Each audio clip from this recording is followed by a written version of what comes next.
like. Sir principal Soumya గారు ఆవిడ కన్నీటి వేదన బిగ్ టీవీతో మాట్లాడినప్పుడు కావచ్చు, మిగిలిన ఛానల్స్తో మాట్లాడినప్పుడు ఆవిడ సూసైడ్ అటెంప్ట్ చేయటం, అది మీకు ఏం జెన్యూన్ అనిపించట్లేదా? సార్, సౌమ్య గారు సూసైడ్ అటెంప్ట్ చేయడాన్ని నేను చాలా చింతిస్తున్నాను. నా సోదరిమణిగా నేను భావిస్తూ, చెల్లమ్మ నువ్వు ఇలాంటి తప్పు చేయటం మంచిది కాదు. ఒకవేళ నీకు అన్యాయం జరిగింది అంటే చెప్పు, ఈ దువ్వాడ శ్రీనివాసే ఉంటాడు నీకు అండగా. ఏ రవికుమార్కి అయితే నేను ఇప్పుడు తప్పు లేదని మాట్లాడుతున్నానో, అదే రవికుమార్ మీద ఆరోపణ చేసిన సౌమ్య గారు ఒక్క ఆడియో ఎవిడెన్స్ నాకు ఇవ్వండి, ఒక్క వీడియో ఎవిడెన్స్ నాకు ఇవ్వండి. కోన రవికుమార్ని కూడా కౌంటర్ చేస్తాను. రాత్రి 11 తర్వాత వీడియో కాల్స్ చేస్తున్నారు, మమ్మల్ని వేధిస్తున్నారు, నేను కోఆపరేట్ చేయలేదు కాబట్టే నన్ను బలవంతంగా కంచిలికి ట్రాన్స్ఫర్ చేశారు అనేది కదా ఆవిడ చేసిన అలిగేషన్. అదే ఆమె, ఆ సౌమ్య గారే మరికొన్ని వీడియోల్లో, మరికొన్ని ఇంటర్వ్యూల్లో లేదు, నాకు అలా ఆయన చేయలేదు, నాతో అసభ్యంగా ప్రవర్తించలేదు, నాకెప్పుడు అలా మాట్లాడలేదని కూడా మాట్లాడారు. కాబట్టి వీడియో కథనాల కన్నా నాకు కావాల్సింది ఏదైనా సాక్ష్యం, ఎవిడెన్స్, ఆడియో. నీతో పాటు 3 ట్రాన్స్ఫర్ అయ్యారు, 3కి కూడా ఇది రివ్యూ చేశారు ఎమ్మెల్యే గారు. 3తో పాటు మరొక 3 కూడా అటెండర్స్ ఆడిలో హాజరయ్యారు. సుమారు 6-7 మంది ఉండగా రివ్యూ చేశారు. రివ్యూ చేసినప్పుడు కానీ, అంతకు ముందు కానీ తోటి సహచర ఉపాధ్యాయులు కానీ, లేకపోతే నాన్ టీచింగ్ స్టాఫ్ కానీ ఎవరైనా ఒక్క సాక్ష్యం నాకు ఇవ్వండి అమ్మా సౌమ్య గారు, నేను చెప్తా, నేను మాట్లాడతా. ఒక్కొక్కసారి కాదండి, సౌమ్య గారు ఏం మాట్లాడారో, సీని గారు ఒక్క నిమిషం మీరు లైన్లో ఉంటే సౌమ్య గారు ఏం మాట్లాడారో ఒకసారి మీకు వినిపిస్తాను. మీరు ఆల్రెడీ విన్నదే, మళ్ళీ వినిపిస్తాను, ఒకసారి ప్లే చేయండి పీసీఆర్. నన్ను పార్టీ ఆఫీస్ ఆమ్దాల్ వలసకి పిలవడం జరిగింది. పిలిచిన తర్వాత అక్కడ ఎమ్మెల్యే గారు నాతో పాటు ఆ నియోజకవర్గం కింద వచ్చిన బోజా, ఆమ్దాల్ వలస ప్రిన్సిపల్స్, మా పై అధికారి ఏపీసీ గారిని కూడా పిలిచారు. పిలిచి నన్ను చూడగానే ఇష్టం వచ్చినట్టు తిట్టడం స్టార్ట్ చేశారు. నాకైతే అర్థం కాలేదు, ఎందుకు అలా తిడుతున్నారో కూడా నేను షాక్లో ఉండిపోయాను అనమాట. ఇలా వేలు చూపిస్తున్నారు, నోటికి ఎంత వస్తే అన్ని మాటలు తిట్టేస్తున్నారు. నేను చాలా ఎమోషనల్ అయిపోయాను, తట్టుకోలేక అడిగాను సార్కి, సార్ ఎందుకండి అలా తిడుతున్నారని. అంటే ఇంకా రెట్టింపు వాయిస్తో నాకు బాగా తిడుతూ మానసికంగా వేధించారు. అసలు నాకు అర్థం కాలేదు, నేను చేసిన తప్పేంటో కూడా నాకు అసలు తెలియడం లేదు. నా పక్కన నా పై అధికారి ఉన్నారు, అతను కూడా ఆపడట్లేదు. వద్దు సార్ అలా తిట్టకండి అమ్మాయిని అని అతను అనట్లేదు. పక్కన 2 ప్రిన్సిపల్స్ ఉన్నారు, వాళ్ళిద్దరూ నేను ఏడుస్తూ ఉంటే తట్టుకోలేక ఏడుస్తూ పెయింట్ అయిపోతానేమో అన్న సమయంలో వాళ్ళిద్దరూ నాకు వాటర్ ఇస్తున్నారు. వాటర్ ఇస్తుంటే వదిలేయండి, ఆ పిల్లని అలా వదిలేయండి, చచ్చిపోయినా పర్వాలేదు, మీరు పట్టించుకోవద్దని ఎమ్మెల్యే గారు ఇద్దరికి చెప్పారు.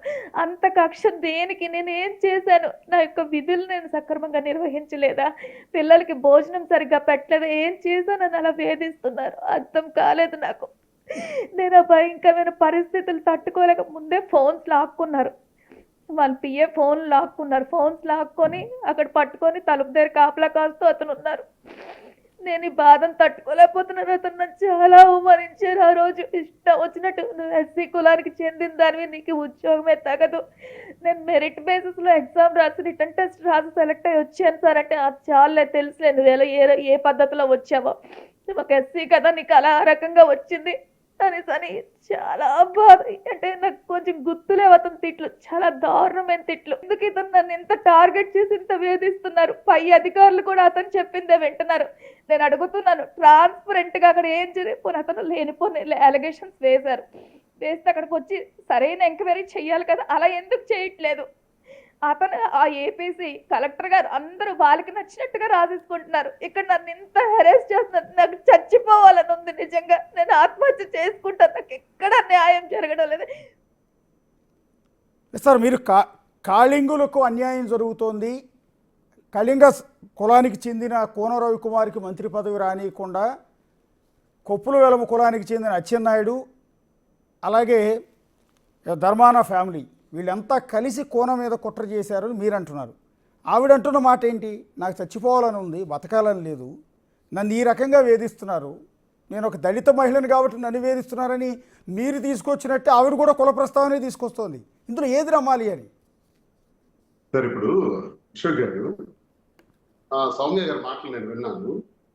రివ్యూ చేసే అధికారం ఎమ్మెల్యేకి ఉన్న ప్రివిలేజెస్ లో ఏ డిపార్ట్మెంట్ అయినా ఏ అధికారినైనా పిలిచి రివ్యూ చేసే అధికారం ఎమ్మెల్యేకి ఉంది. ఆమె పైన పలు ఆరోపణలు ఆమెకు ఎమ్మెల్యే గారికి వచ్చాయని, ఆ ఆరోపణలో బ్లాంక్ చెక్స్ కూడా దౌర్జన్యంగా అడిగి తీసుకున్నారని ఆ చైర్మన్ నుంచి, స్కూల్ చైర్మన్ నుంచి ఇవన్నీ పలు ఫిర్యాదులు వచ్చిన పిల్లలకు సరైన భోజనం పెట్టట్లేదని, టార్చర్ జరుగుతుందని, సహచర ఉపాధ్యాయులతో కూడా సక్రమంగా లేరని పలు ఆరోపణలు వస్తే ఆయన రివ్యూ చేశారు. ఆ రివ్యూలో భాగంగా చాలా మంది అధికారులు హాజరైన తర్వాత రివ్యూ రిపోర్ట్స్ అని రాసుకుని ఆయన కలెక్టర్ గారి దృష్టిలో పెట్టారు. ట్రాన్స్ఫర్ చేసే అధికారం ఎమ్మెల్యేకి లేదు. ట్రాన్స్ఫర్ చేసే అధికారం, ఎంక్వైరీ చేసి ట్రాన్స్ఫర్ చేసే అధికారం కలెక్టర్కి మాత్రమే ఉంది. కలెక్టర్ గారిని ప్రశ్నించవలసినటువంటి మాటలు ఎమ్మెల్యేకి ప్రశ్నిస్తే ఏం మేలు జరుగుతుంది అని నేను అడుగుతున్నాను. సౌమ్య గారు నాకు సహకరిస్తే, ఆధారాలు నాకు ఇస్తే, నా దగ్గర వేధించారు, మానసిక ఒత్తిడికి గురి చేశారు, ఏ రకమైన మానసిక ఒత్తిడి, ఎటువంటి వేధింపు, ఒక ఉద్యోగి స్థానంలో ఉద్యోగం చేయడానికి అక్కడి నుంచి ట్రాన్స్ఫర్ అవ్వడానికి సిద్ధపడే ఉద్యోగంలో చేరతాడు. మీకు ఒకవేళ ట్రాన్స్ఫర్ అయి ఉంటే అది వేధింపు అనుకుంటే ఎలా? మీ డిపార్ట్మెంట్ మీద వచ్చిన కంప్లైంట్స్ ని మిమ్మల్ని అడుగుతుంటే అది వేధించడం ఎలా? అది మానసిక క్షోభకు ఎలా గురి చేస్తుంది? మీ డ్యూటీ గురించి అడుగుతున్నారు. సరే, రివ్యూ అయింది. రివ్యూ అయితే తర్వాత కలెక్టర్ గారికి పెట్టారు. కలెక్టర్ గారు మిమ్మల్ని ట్రాన్స్ఫర్ చేశారు. కలెక్టర్ గారిని అడగండి. కలెక్టర్ గారి పైన ఎస్పీడీ గారు ఉన్నారు. ఎస్పీడీ గారికి అడగండి. వాళ్ళు కదా మీకు న్యాయం చేయవలసింది. ఎమ్మెల్యే లెటర్ ఇచ్చినా, ఎమ్మెల్యే చెప్పినా చేసేయగలరా? ఒకవేళ చేస్తే కలెక్టర్ డిస్క్రిప్షన్ ఉంది కదా. ఒకవేళ కలెక్టర్ కూడా ఎమ్మెల్యే చెప్పినట్టే చేశాడు అనుకుందాం, మరి మంత్రులు ఉన్నారు కదా, కేంద్ర మంత్రులు ఉన్నారు కదా ఈ జిల్లా నుంచి, వాళ్ళు స్పందించరా? వాళ్ళని మీరు కలిసారా? కలిస్తే వాళ్ళు ఏమన్నారు? వాళ్ళు చేయమన్నారా? మీకు వాళ్ళు అన్యాయం అయితే గోరరవి ఒకవేళ మీకు రివ్యూ చేసి అన్యాయం చేస్తే మరి అచ్చెన్నాయుడు అన్యాయం చేసినట్టే, రామ్మోహన్ నాయుడు అన్యాయం చేసినట్టే, కలెక్టరు అన్యాయం చేసినట్టే, వీళ్ళందరూ మీకు మానసిక వేదకు గురి చేసినట్టే. రవి ఎలా అవుతాడు? రవి మీకు రివ్యూ చేశాడు ఎమ్మెల్యే కాబట్టి, చేసి పై అధికారుల దృష్టిలో పెట్టాడు. పెట్టినప్పుడు ఆ అధికారి ఎందుకు మిమ్మల్ని ట్రాన్స్ఫర్ చేయాలి? చేశాడు అనుకుందాం. మంత్రి ఇప్పుడు వెంటనే రివర్ట్ చేయొచ్చు, మంత్రి ఆర్డర్ అయ్యొచ్చు, వెంటనే తెచ్చి అదే ప్లేస్ లో మిమ్మల్ని పెట్టొచ్చు. ఇవన్నీ మాట్లాడారమ్మా. ఇప్పుడే చెప్తున్నా మళ్ళీ అశోక్ గారు, ఒకవేళ సౌమ్య గారు నాకు ఆధారాలు చూపెడితే ఇప్పుడు ఇలా మాట్లాడుతున్న నేను సౌమ్య గారి కోసం అండగా నిలబడతాను. సౌమ్య గారి కోసం పోరాటం చేస్తూ అవసరమైతే రిలే నిరాహార దీక్ష చేస్తా కలెక్టర్ ఆఫీస్ ముందు. ఆమెకు జరిగిన అన్యాయం మీద నా సోదరిమణిగా నేను భావిస్తూ ఆధారాలు నాకు కొంచెం ఇవ్వాలి. నాకు కావాల్సింది ఆధారం. ఏంటి మానసిక ఒత్తిడి, ఏంటి ఆ వేధింపు, ఎన్ని గంటలకు చేశారు, ఎటువంటి దుర్భాషలు ఆడారు, ఎలా మానసిక వ్యాధికి గురి చేశారు, పబ్లిక్ లో మీటింగ్ లో జరిగిన మాటల గురించి మీరు చెప్తున్నారు. అంతకు మించి ఇంకేమైనా ఉన్నాయా? ఉంటే నాకు ఇవ్వండి అమ్మా, నేను రెస్పాండ్ అవుతున్నాను కదా, నేను నిలబడతా. అచ్చెన్నాయుడిని ఎదిరించినోడు, సెంట్రల్ మినిస్టర్ ఎదిరించి మాట్లాడినోడిని, నేను ఒక ఎమ్మెల్సీగా ధర్మాన ప్రసాద్ కృష్ణదాసులు ఎదిరించినోడు, నీకు నేను అండగా నిలబడలేనా? మీరు చేసిన శ్రీనివాస్ గారు, ఇవాళ మీరు చేసిన ఈ సంచలనమైన ఆరోపణలతో ఇవాళ మీరు చేసిన ఈ సంచలనమైన ఆరోపణతో తెలుగుదేశం పార్టీ కార్యకర్తలు, నేతలు కన్ఫ్యూజన్ గురవుతారు. ఎందుకంటే కోన రవికుమార్ గారి మీద ఈ అలిగేషన్ వచ్చినప్పుడు చాలామంది ఆయనకు మద్దతుగా నిలిచారు. లేదు, ఈ చేసిన ఆరోపణలు నిజం కాదు, కావాలని ఏదో కుట్ర చేస్తున్నారు, అది వైఎస్ఆర్ కాంగ్రెస్ పార్టీ కుట్ర, అంతర్గతంగా టీడీపీ వాళ్ళే చేస్తున్న కుట్ర అన్న దాని మీద ఒక క్లారిటీ లేదు. కానీ ఒక ఆలోచన అయితే ఉంది, ఒక సానుభూతి కూడా ఉంది కోన రవికుమార్ మీద. ఒక రివ్యూ చేసినందుకే, ట్రాన్స్ఫర్ చేసినందుకే ఆమె మీడియా ముందు ఇంత హడావుడి చేసి ఇదంతా బదనాం చేసే ప్రయత్నమే జరుగుతోంది అన్న ఆలోచన టీడీపీ కార్యకర్తల్లో ఉంది. అదే క్రమంలో ఇవాళ మీరు ఒక బాంబు పేల్చారు, అచ్చెన్నాయుడే ఈ కుట్ర చేస్తున్నారు అని. ఇప్పుడు టీడీపీ కార్యకర్తల పరిస్థితి ఏంటంటే, వాళ్ళు అనుకుంటున్నట్టుగా కోన రవికుమార్ మీద కుట్ర జరిగింది అని నిన్నటి వరకు ప్రతిపక్ష పార్టీ నుంచి పార్టీలో ఉన్న వ్యక్తి చేసిన ఆరోపణలతో బలం చేకూరింది. అదే క్రమంలో అదే పార్టీకి చెందిన అచ్చెన్నాయుడి మీద అలిగేషన్ చేయడంతో ఇటు బాధపడాలో ఇటు సంతోషపడాలో అర్థం కాని పరిస్థితి టీడీపీ వాళ్ళది. ప్రస్తుతం అల్టిమేట్గా చివరిగా ఒక్కటండి, ఇప్పుడు ఈ ఆరోపణ, సౌమ్య చేసిన ఆరోపణ, ఈ ఆత్మహత్య యత్నం, వీటి ద్వారా ఆయనకి నిజంగా మంత్రి పదవి దక్కకుండా ఉంటుందా అని మీరు అనుకుంటున్నారా? అంటే ఒక మనిషి నాకు తెలిసి జిల్లా ప్రెసిడెంట్ గా కోనరావు చేశాడు, ఇదివరకు కూడా ఎమ్మెల్యేగా చేశాడు, ఎప్పుడు కూడా ఆయన మీద ఆరోపణలు లేవు, ఇలాంటి అలిగేషన్ లేవు. కొంచెం మనిషి స్పీడ్, అధికారులతో గట్టిగా అది మాట్లాడతాడు. పార్టీ వాయిస్ వినిపిస్తాడు. మీరు వైఎస్ఆర్ కాంగ్రెస్ పార్టీలు ఎంత బలంగా వాయిస్ వినిపిస్తారో అదే జిల్లా నుంచి టీడీపీ వాయిస్ బలంగా వినిపించడంలో సమర్థవంతమైన వ్యక్తి ఖచ్చితంగా కోన రవికుమార్.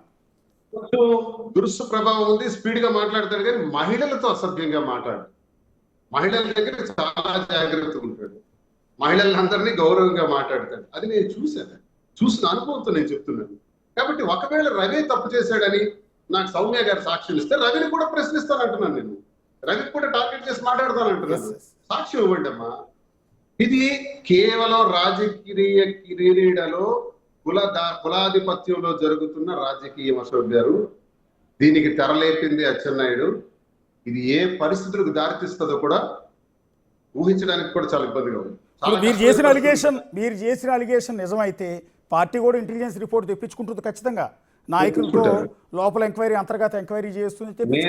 అదే నిజమైతే అచ్చెన్నాయుడు కూడా ట్రబుల్ ఉండే అవకాశం ఉంటుంది ఖచ్చితంగా. ఉంటుంది సార్. నేను ఆడిన ప్రతి మాటను కూడా ఇంటెలిజెన్స్ రప్పించుకుంటే నిజం అబద్ధం తేలుతుంది కదా. నేను ఇప్పుడు ఏ పార్టీకి చెందినోడిని కాదు కదా, నేను తటస్థుండి కదా. ఎందుకు ఒక న్యూట్రల్ పర్సన్ ఇది మాట్లాడుతున్నాడు, వాయిస్ ఉన్నాడు మాట్లాడుతున్నాడు, అందులో నిజం ఎంత అబద్ధం ఎంత నిగ్గు తీయండి. అయితే ఒకటి సార్, ఇక్కడ శ్రీనివాస్ గారు ఒక్క మాట చెప్పుకోవాలి. రవికుమార్ అల్టిమేట్గా కోన రవికుమార్ క్యాపబుల్ పర్సన్, మంత్రిగా నో డౌట్ ఎట్ ఆల్. ఆ జిల్లా నుంచి ఖచ్చితంగా క్యాబినెట్లో ఉండటానికి అర్హత ఉన్న వ్యక్తి, ఆ వాయిస్ ఉన్న వ్యక్తి, పార్టీకి విధేయత ఉన్న వ్యక్తి.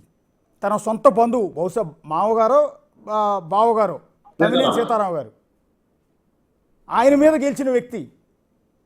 సో ఇలాంటి వ్యక్తి ఖచ్చితంగా పార్టీ మీద ఏగవాలని వ్యక్తి, క్యాపబుల్. దానికి తోడు కులం తరపున కూడా పరిగణలోకి తీసుకుంటే ఆయన అర్హుడే, దాన్ని ఏ విషయంలో నో డౌట్ ఎట్టాలి. కానీ ఇలాంటి అలిగేషన్స్ వచ్చినంత మాత్రాన ఈ అలిగేషన్స్తో ఆయనకు వచ్చే మంత్రి పదవిని ఆపేంత బలహీనమైన స్థాయిలో తెలుగుదేశం పార్టీ అధిష్టానం ఉందని నేను అనుకోవటం. ఎందుకంటే తెలుగుదేశం పార్టీ అధిష్టానం చాలా స్ట్రాంగ్గా ఉంటుంది. ఏదైనా రవి మీద వచ్చిన ఆరోపణలు స్టాండ్ కావు. రవికి ఏమీ కాదు, రవికి న్యాయం జరుగుతుంది. న్యాయం జరగటం ద్వారా కులం మీద ఆధారపడిన కులాలకి న్యాయం జరుగుతుంది. అలాగే కాపులకు కూడా న్యాయం చేయాలని నేను కోరుకుంటున్నాను. అక్కడ కూడా పెద్దలు ఉన్నారు, ఆ పెద్దలకు కూడా న్యాయం చేయాలని నేను కోరుకుంటున్నాను. అన్యాయం జరగకూడదు. ఒకళ్ళకే న్యాయం, మిగతా వాళ్ళకి అన్యాయం చేస్తే అవినీతి పెట్టిరేగిపోతుంది, నిరంకుశత్వం పెట్టిరేగిపోతుంది, దుర్మార్గమైన చర్యలకు దారితీస్తుంది, జిల్లా నాశనం అయిపోతుంది. కాబట్టి నేను చెప్పిన మాటలన్నీ చంద్రబాబు నాయుడు గారు పరిగణలోకి తీసుకొని న్యాయం చేస్తారని నేను నమ్ముతున్నాను. ఈ కుల వివక్షత మీద రాజకీయ క్రీడలో జరుగుతున్న ఈ దుర్మార్గమైన చర్యల్ని ఎండగడతారని నేను ఆశిస్తున్నాను. థ్యాంక్ యూ దువ్వాడ శ్రీనివాస్ గారు. చాలా వాల్యుబుల్ టైం ఇచ్చారు. చాలా సంచలనమైన విషయాలు పక్కా బేస్తోనే మాట్లాడారు. ఏదో వేగ్గా పొలిటికల్ లీడర్ లాగా మాట్లాడారు అంటానికి మీరు ఏ పొలిటికల్ పార్టీలో ప్రస్తుతం లేరు. అందుకని మీ మాటకి అంత విలువ ఉంటుంది ఈ టైంలో. ప్రెసిడెంట్ న్యూట్రల్ పర్సన్ కాబట్టి. సో వైఎస్ఆర్ పార్టీలో ఉండుంటే బహుశా ఇంత విలువ ఉండేది కాదు, అది పొలిటికల్ అలిగేషన్ కిందే వచ్చేది. ఒక న్యూట్రల్ పర్సన్గా మీ పార్టీకి సంబంధించిన ధర్మాన ఫ్యామిలీ మీద మాట్లాడుతున్నారు, టీడీపీకి సంబంధించిన అచ్చెన్నాయుడు ఫ్యామిలీ మీద మాట్లాడుతున్నారు, అచ్చెన్నాయుడు ధర్మాన ఫ్యామిలీకి మధ్య ఉన్న బిజినెస్ డీల్స్ గురించి మాట్లాడుతూ ఉన్నారు, కోన రవికుమార్కి అదే క్రమంలో మద్దతు పలుకుతున్నారు. కాబట్టి ప్రజలు అర్థం చేసుకుంటారు, తెలుగుదేశం పార్టీ కార్యకర్తలు కూడా మిమ్మల్ని అర్థం చేసుకునే అవకాశం ఉంటుంది. నిన్నటి వరకు మిమ్మల్ని ద్వేషించిన కొంతమంది కూడా వాళ్ళందరి దృష్టిలో బహుశా ఈ ఇష్యూ తర్వాత మీరు ఒక హీరో అయిపోయి ఉంటారు. నిన్నటిదాకా మిమ్మల్ని ఎవరైతే ద్వేషించారో వాళ్ళకు కూడా మీరు ఒక హీరో అయిపోయారు. మీరు అనుకున్నట్టు రేపొద్దున కోన రవికుమార్ గారి మీద వచ్చిన అలిగేషన్స్ అన్నీ కూడా తొలగిపోయి ఆ మచ్చ అనేది లేకుండా ఆయన క్యాబినెట్లో అడుగు పెడితే ఆ సక్సెస్లో భాగం మీది కూడా అవుతుంది. థ్యాంక్ యూ దువ్వాడ శ్రీనివాస్ గారు. ఇది ఎంటైర్ కోన రవికుమార్ మీద వచ్చిన వివాదానికి సంబంధించిన డిబేట్.